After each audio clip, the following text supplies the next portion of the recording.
Dorothy was the kind of girl everyone admired. Beautiful, calm, respectful, and deeply rooted in faith. People often said, if Dorothy isn't going to make heaven, then who will? She grew up in a quiet Christian home, the only daughter of Pastor Ezekiel, a respected man of God, and Deaconess Ruth, a woman known for her prayer life and discipline. In church, Dorothy was the perfect example. Choir member, Sunday school teacher, modest in dressing, careful in Dorothy, speech. we are so Her proud of you. parents trusted Yes, her sweetheart, completely. you've made us very Too happy. completely.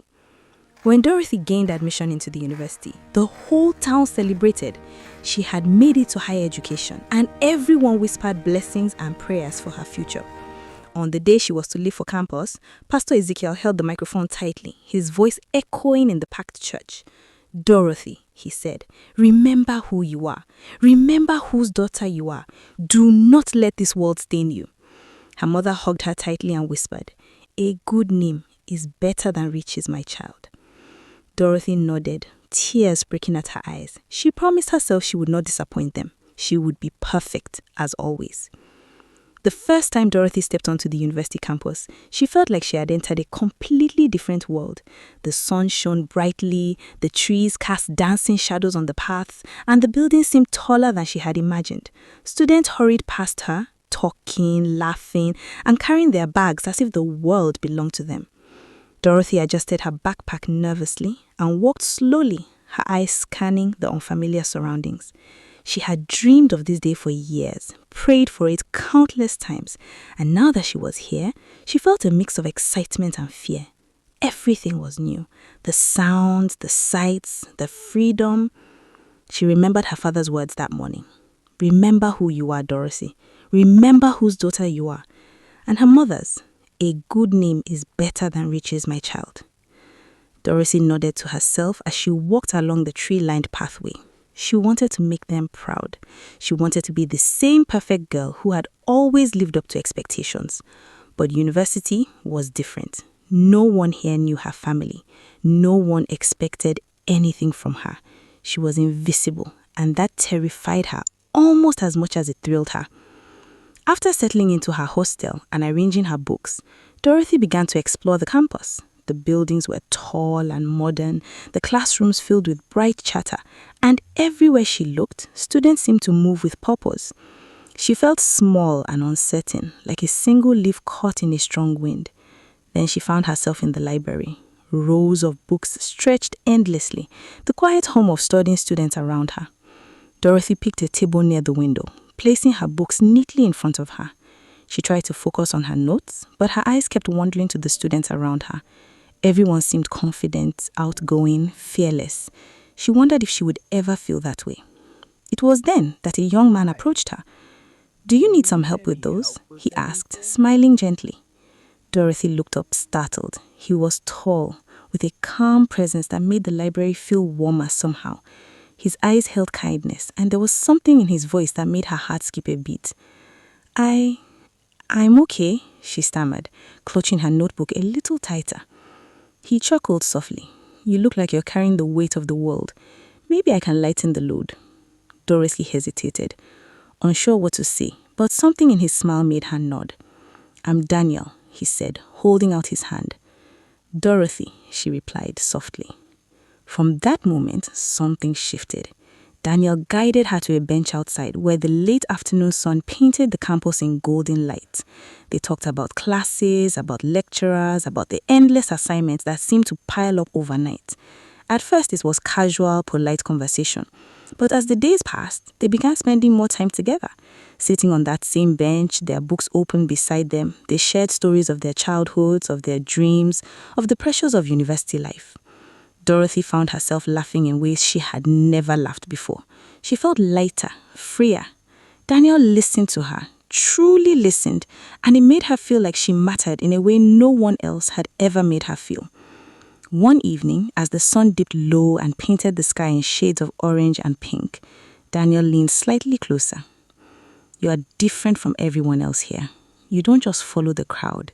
You think, you feel, you care." Dorothy felt her cheeks heat up. She wanted to hide her face, yet a small part of her wanted him to see everything she was feeling. I try, she whispered. Daniel smiled. I like that about you. I really do. They sat in silence for a while, the campus around them quieting as evening settled in. Dorothy's heart raced. She knew she was crossing lines she had never crossed before. Not physically, but emotionally. She had never let herself feel so connected to anyone outside her family. And yet she felt drawn to him in a way she could not explain. Days turned into weeks. Daniel became her companion, her confidant. He walked her to lectures, waited with her after classes, and even shared meals in the campus cafeteria. Every gesture, every word drew Dorothy closer.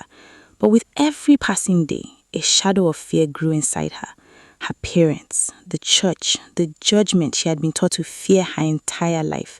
She remembered their faces, their high expectations, their quiet, unwavering pride. She knew if they ever discovered her closeness with Daniel, their disappointment would be crushing. Yet she could not stop herself. Love and fear were entwined in her heart, pulling her in two directions at once. She prayed secretly every night, asking God to guide her, to protect her, to keep her from making mistakes that could destroy her life. But a question lingered in the back of her mind, heavy and terrifying. What if I give my heart to him and it all goes wrong? Dorothy did not yet know that life had already begun to move in ways she could not control. One decision, one moment of trust would soon change everything she had ever known. And in the quiet of her room, as the stars blinked outside her window, fear and hope battled within her. She did not know it yet, but her perfect life was about to take a turn she could never undo. But Daniel was the only one who understood her fears, the one who told her she was special, not pastor's daughter, not Thickness's child, just Dorothy. That one night, after an emotional argument about life, fear, and the future, they crossed boundaries. Dorothy cried afterward. Daniel apologized. They promised it would never happen again, but it did. Weeks later, Dorothy noticed something was wrong. Her body felt different. Her period didn't come. At first, she blamed stress. Then fear set in. She had prayed, fasted, and sought comfort in God's word. Yet, deep down, she already knew the truth she was too scared to face. She was pregnant. And not just pregnant, she was carrying a life that could destroy everything she had ever loved, everything she had worked so hard to protect. Her mind raced in endless circles. What will my parents say? What will the church say? What will Daniel say? Each question cut through her like a knife. She had always lived her life perfectly, followed the rules, and obeyed her parents. And now, in a single mistake, or perhaps a single moment of weakness, everything seemed to be unraveling. She remembered the day Daniel had reached for her hand on their usual bench, the golden sunlight painting his face in warmth.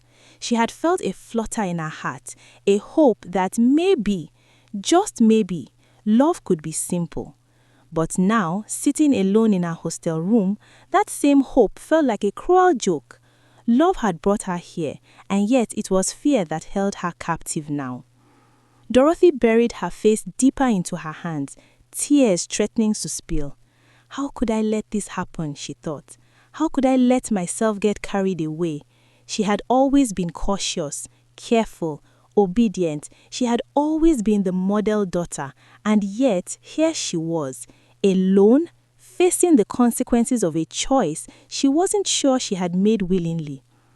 The night seemed heavier than usual. The shadows in the corners of her room danced like silent witnesses to her pain. Dorothy hugged her knees, rocking back and forth slowly. The walls of her room felt like a cage, closing in on her with every heartbeat. She whispered prayers under her breath, pleading for guidance, for forgiveness, for a way out. I can't do this, she whispered to the empty room. I can't face anyone. Her voice cracked, and a single tear slid down her cheek.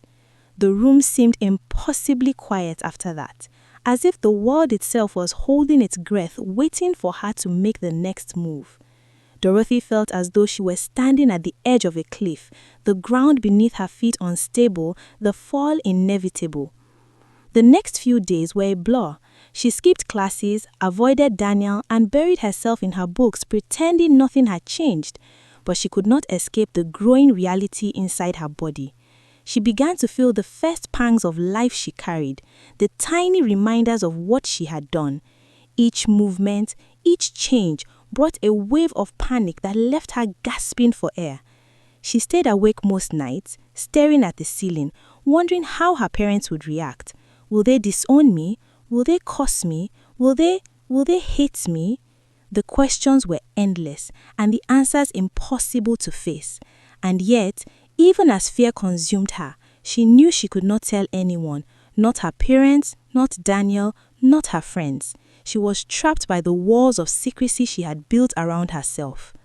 One night, after another long evening of silent crying, Dorothy moved to her window. The city lights blinked in the distance, indifferent to her suffering. She rested her arms on the sill, staring out into the darkness, wishing she could disappear into it. Regret weighed on her chest like a physical burden. I should have been stronger. I should have stopped it before it went this far. She could not finish the thought. The guilt was too heavy. She felt as though she carried not one, but 1,000 invisible hands, each pressing down, reminding her of the life she was responsible for creating and the fear of what would come next. Dorothy mourned to Daniel. She remembered his gentle smile, his soft voice, the way he had made her feel seen, special, loved, and yet, even his kindness now seemed like a shadow of danger. What would he think if he knew? Would he stay? Would he leave, or would he blame her entirely? She buried her face in her hands again, tears slipping freely this time. The shadows around her seemed to close in further, whispering that there was no way out, no forgiveness possible, no path back to the life she had known. In the quiet of the night, Dorothy realized something terrifying. She was completely alone in this. The safety net she had always relied on, her parents, the church, even Daniel, could not reach her here. This was hers to bear alone. And as the reality settled in, a new kind of fear began to grow inside her, one she had never felt before, a fear of what she might do, of the choices she might make if she could not find a way forward. She thought about running away, hiding, disappearing, anything to avoid facing the judgment she was certain would come. But where could she go? Where could she hide from God, from her parents, from herself? The walls of the room seemed to mock her, reminding her that no matter how far she ran, she could never escape the consequences of her actions. Hours passed. Dorothy remained by the window, staring at the city lights, tears staining her cheeks. Her heart ached not just from fear, but from the deep, hollow grief of knowing that her life was about to change in ways she could not undo. Every decision from this point forward carried weight, and the wrong choice could shatter everything forever. She whispered a single prayer, almost inaudible, trembling in the dark. God, please help me.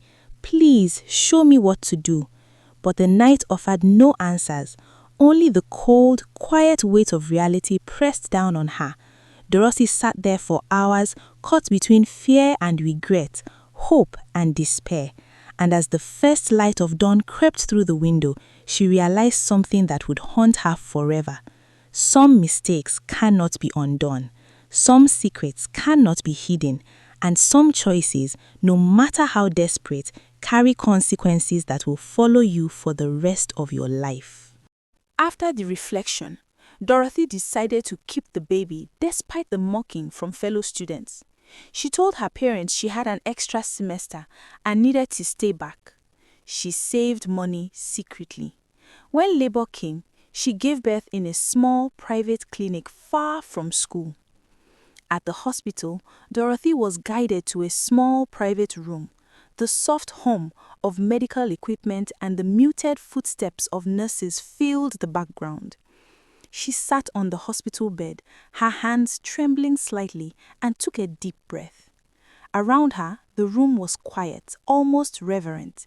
The life she had carried in secret was now moments from entering the world, and she felt an overwhelming mixture of fear, anticipation, and grief. The nurse gently placed 2 tiny bundles wrapped in soft blankets in Dorothy's arms. Her breath caught in her throat. She looked down at the babies, 1 boy, 1 girl, and felt a surge of emotion she could not name. They were perfect, fragile, and utterly innocent. Yet, in that moment, Dorothy could not feel the joy that was supposed to come with childbirth. She felt only fear, shame, and the crushing weight of her secret. Her mind raced. How could I let it come to this? How could I hide this from everyone who loves me? How will my parents react if they ever know? Tears slid down her cheeks as she traced the tiny fingers and toes of the twins. They were hers. She had carried them. She had nurtured them, even in the darkness of secrecy and fear. And yet, the thought of taking them home or even showing them to the world filled her with terror.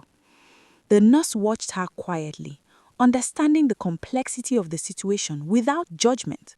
Dorothy's sobs were soft but persistent, echoing the silent agony that had built up over months of isolation and secrecy.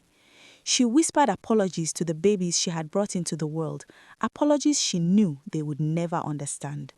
I'm so sorry. I didn't want it to be this way. I just don't know what to do. Dorothy's heart felt torn in two. Part of her wanted to keep them close, to hold them and love them as any mother would. But another part of her, the part gripped by fear, shame, and the weight of expectation, knew she could not. She could not face her parents, could not face Daniel, could not face the judgment that she imagined would crush her completely. The hours passed slowly.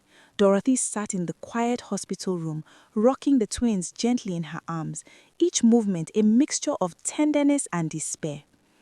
Outside, the world went on.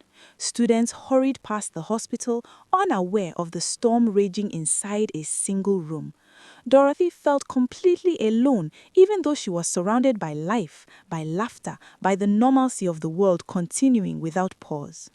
As evening approached, the weight of her secret decision pressed down harder than ever. Dorothy knew that she had to make a choice, a decision that would change the course of her life forever. She could not take them home, she could not reveal them, and yet leaving them anywhere felt like a betrayal of the tiny lives in her arms.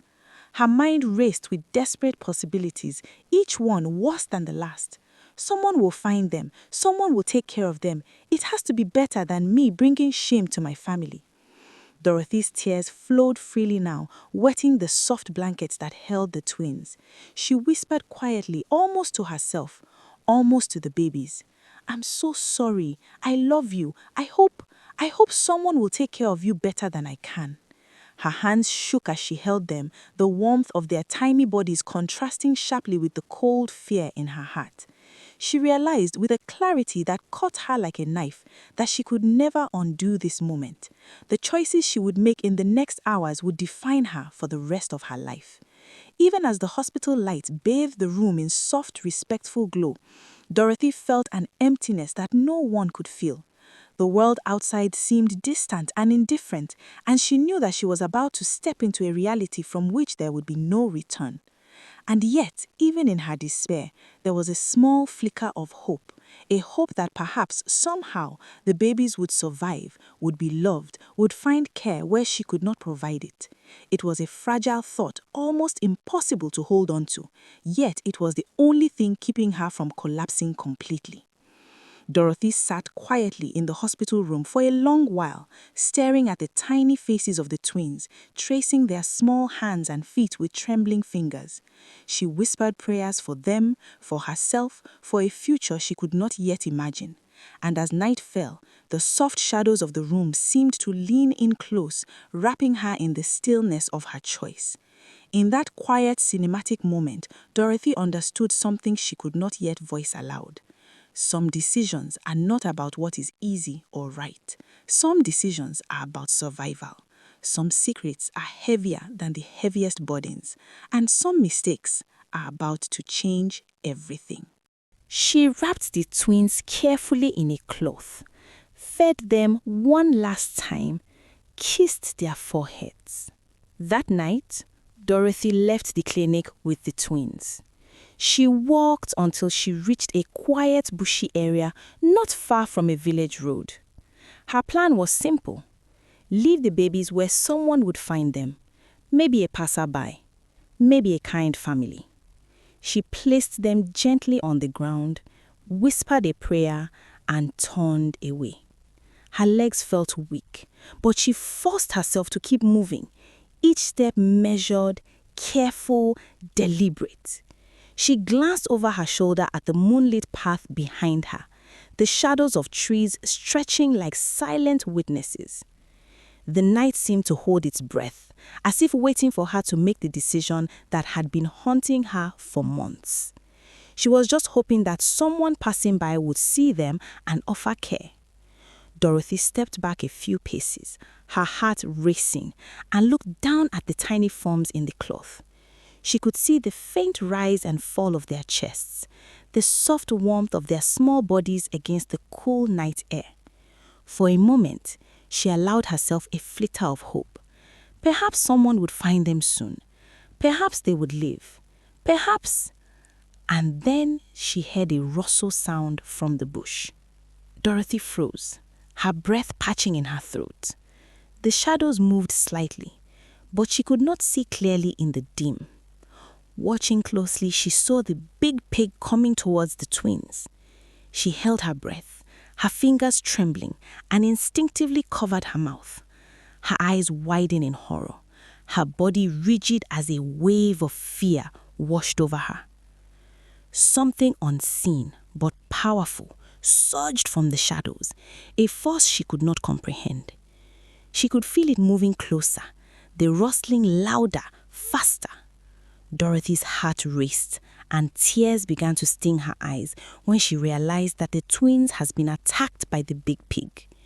She wanted to scream, but no sound came out. All she could do was watch in silent terror. The moonlight glinted on the ground, illuminating her face, pale and strained, eyes wide in disbelief. She could not believe what she was witnessing. The babies she had nurtured and loved from the moment they were born was no more. She stood frozen, paralyzed by a mixture of horror, guilt, and despair. Her mind spun with disbelief. No, this cannot be happening. Not like this. I didn't want... She stumbled back a step, her hands trembling violently. The night pressed in around her, the shadows of the bush becoming almost suffocating, and for the first time, she realized something devastating. There would be no going back, no apologies, no prayers, no redemption in the world of men could undo what she had set in motion. Dorothy pressed her face into her hands, shivering violently, trying to block out the horror unfolding before her eyes. Every instinct in her body screamed at her to run, to flee, to escape the weight of the choice she had made. And yet, she could not look away. Her own reflection in the darkened world, alone, terrified and broken, was all she could see. She wanted to call out, wanted to beg for help, wanted to reach into the shadows and take back the babies she had left behind. But the night held her in place, its silence a heavy, mocking weight. And in that silence, she understood fully the consequences of her fear, of her secrecy, of the desperate decisions she had made to protect herself from shame. Dorothy's knees buckled slightly as she sank to the ground, still watching from a distance, her heart breaking in ways words could never capture. The moonlight caught her tears, glinting as they slid down her cheeks, mixing with the shadows of the night. She whispered a prayer, barely audible, choked with grief. God, please forgive me, please. The night stretched endlessly around her. The bush seemed indifferent, unforgiving. Dorothy sat alone, the weight of guilt pressing down on her chest, and realized something terrifying and permanent. The moment had come, and there was no undoing it. No comfort would ever erase the memory of what she had seen, the helplessness she had felt, and the horror she had witnessed. And even as the wind whispered through the trees and the moonlight shimmered softly across the clearing, Dorothy understood the truth that would haunt her forever. Some choices cannot be taken back. Some mistakes follow you like shadows, no matter how far you run.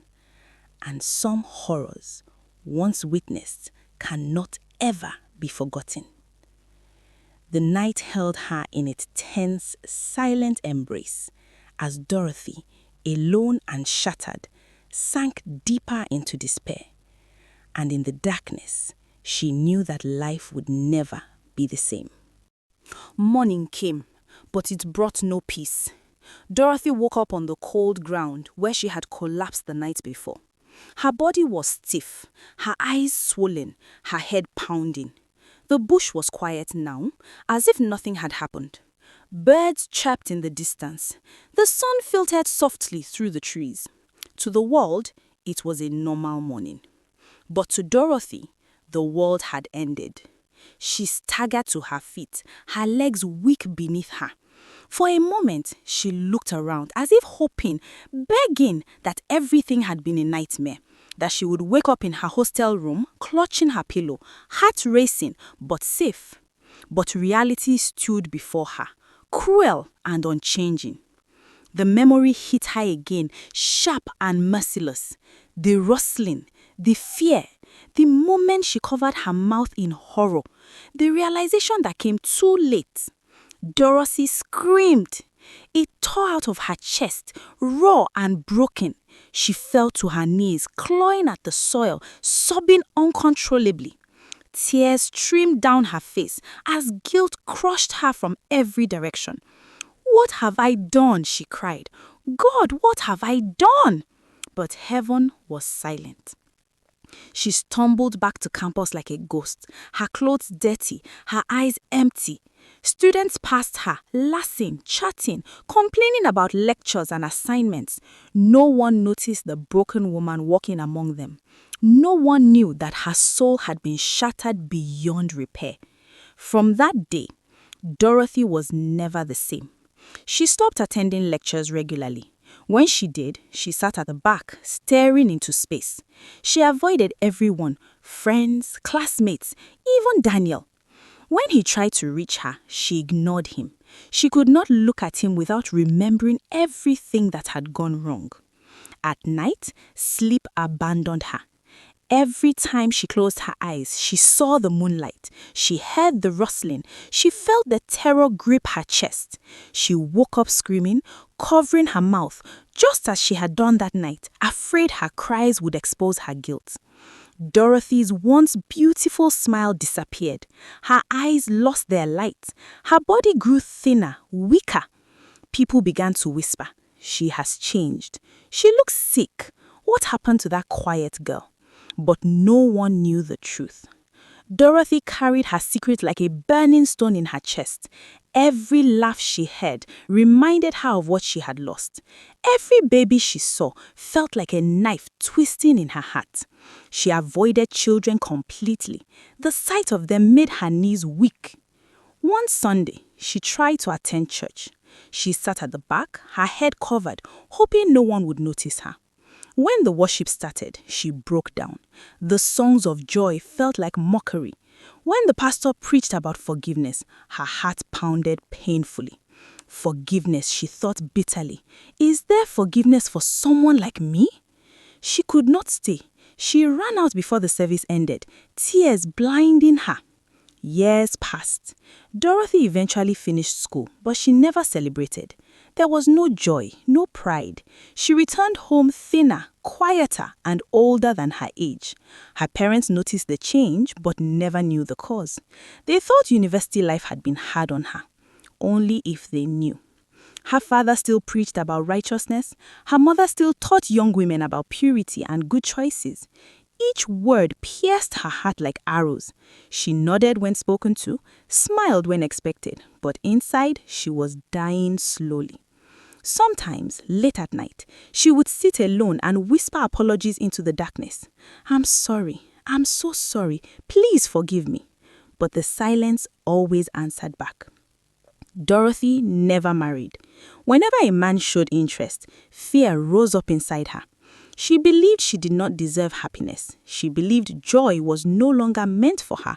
She lived quietly, helping others, serving in the church, but never allowing herself to feel whole. Regret became her companion. It followed her everywhere, into her dreams, into her prayers, into every quiet moment. It reminded her daily that fear had guided her choices instead of courage, secrecy instead of truth. And with time, Dorothy learned a painful truth. Punishment does not always come from people. Sometimes punishment comes from within. Years later, when Dorothy was older and weaker, she sat alone one evening, staring out of a window as the sun set. The sky was painted in soft colors, beautiful and calm. She closed her eyes and whispered one final prayer. If I could go back, I would speak. I would ask for help. I would not let fear choose for me. Tears slipped down her cheeks. Life had taught her too late. And that is where Dorothy's story ends. Not with joy, not with celebration, but with a lesson written in pain. Moral lesson. Fear and secrecy can destroy lives. Silence can be more dangerous than truth. No matter how strict your background is, speaking up early and seeking help is always better than making desperate decisions alone. Some mistakes can be forgiven, some consequences cannot be undone. But wisdom is learning before it is too late.